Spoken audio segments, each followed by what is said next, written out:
Speaking at the Foreign Press Association in London, UK Climate Change Secretary Ed Miliband called for global carbon emissions to be halved by 2050.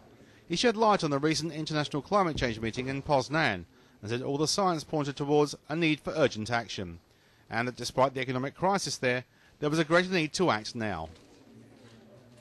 The economic situation is no excuse for delaying on climate change, indeed quite the opposite, because we know that the longer we wait, the more it costs in terms of climate change. That's what the Stern report showed. And I also think there are ways that we can tackle the economic situation that we face and the climate situation that we face. For example, the interest that President-elect Obama has shown and that we're showing in Britain and that others are showing in so-called green-collar jobs is a sign that you can tackle both things.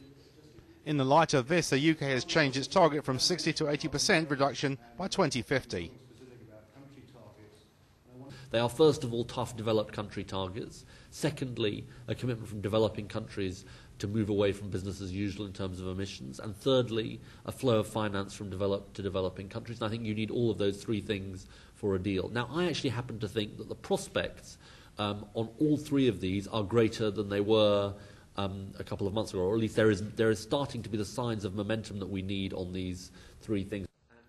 He also outlined how finance will play a big part in the deal. We went to Poznan deliberately open-minded about this question of finance. And we are interested in the Norwegian proposal, which would involve taking a share of countries' assigned allowances for emissions and putting them into a fund which could help finance mitigation and adaptation in developing countries.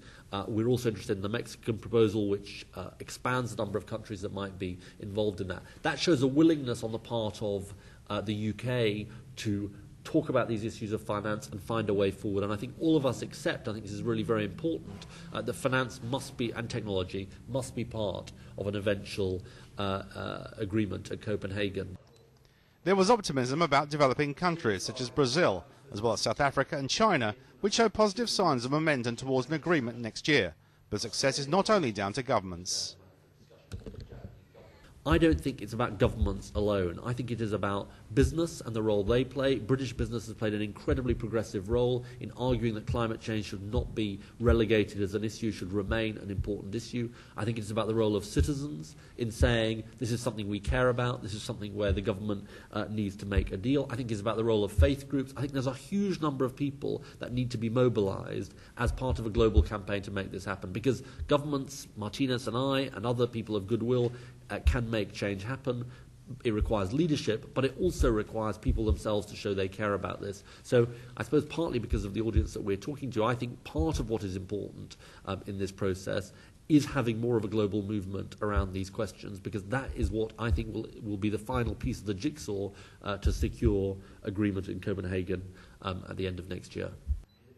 The UK believes the challenges were difficult, but the commitment and consensus by both developed and developing countries is key if an agreement is to be reached in Copenhagen next year on climate change.